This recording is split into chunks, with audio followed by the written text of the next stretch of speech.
Not sure how to tell if your baby is safely strapped into the stroller? You're not alone. We'll walk you through exactly how to get your baby safely and securely strapped in.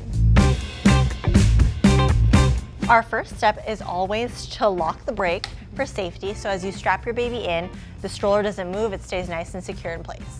If your baby is under 6 months or doesn't have full neck and head control, recline the seat. If your stroller has a bumper bar, go ahead and unlatch it to create an opening to place your baby inside. Then you're going to slowly lower him into the seat with his hips all the way back and his back fully flat. Okay, so baby is in, comfy, and ready to be strapped in safely. Before buckling, straighten out the straps across baby's shoulders and hips. No twists, flat straps are safer and more comfortable. Now we're gonna buckle him in. So you're just going to get the straps and attach it into the crotch clip. Now give everything a little tug, make sure your baby is upright, and you're good to go.